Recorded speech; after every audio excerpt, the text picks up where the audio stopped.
तो हम एक कथा सुनाया करते हैं कि ब्रह्मा जी के 4 पुत्र हैं।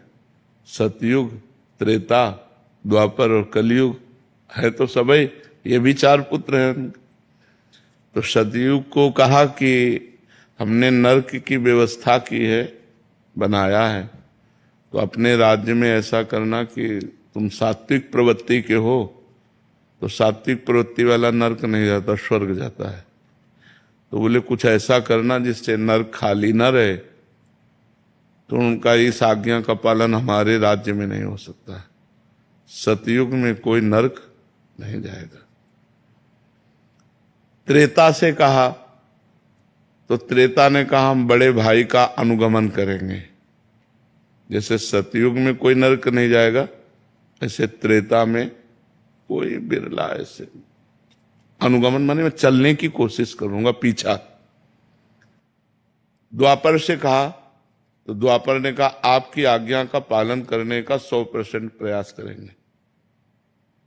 जब कलयुग से कहा तो कलयुग ने कहा जैसे बड़े भाई ने कहा हमारे राज्य में सतयुग में कोई नरक नहीं जाएगा, ऐसे हम 100% प्रयास करेंगे कि आपका नरक हाउसफुल रहे, कोई स्वर्ग या वैकुंठ न जा पावे।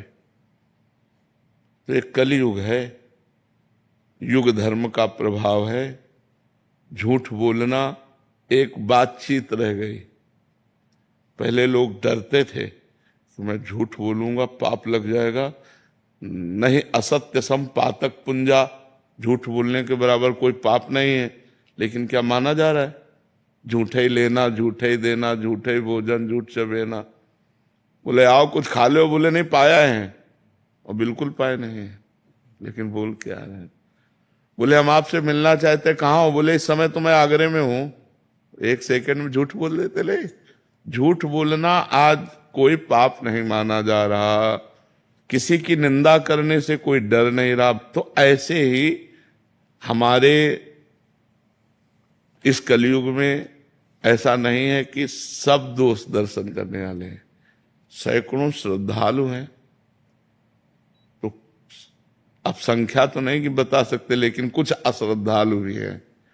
तो जो अश्रद्धालु हैं उनकी संख्या ज्यादा है, जो श्रद्धालु हैं उनकी संख्या कम है।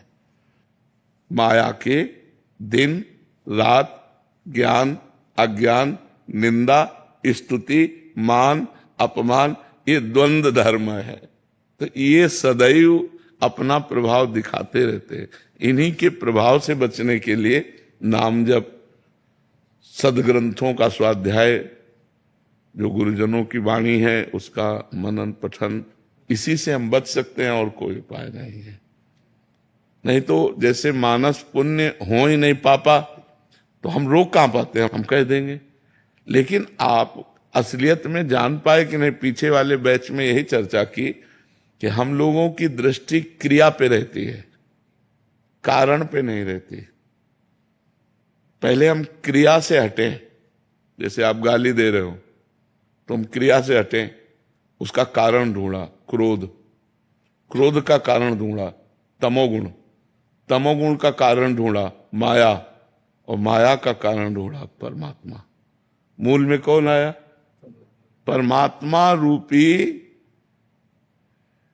पावर से ही ये माया पावरवान है, और माया के ही पावर से तमोगुण पावरवान है, और तमोगुण के पावर में आकर वो क्रोध कर गया। अब क्रोध की क्रिया हम देखकर उसे गंदा कह सकते हैं, लेकिन जब हम कारणों पे पहुंचेंगे तो लगेगा इसका कारण भी परमात्मा ही है। सबका परम कारण परमात्मा ही है।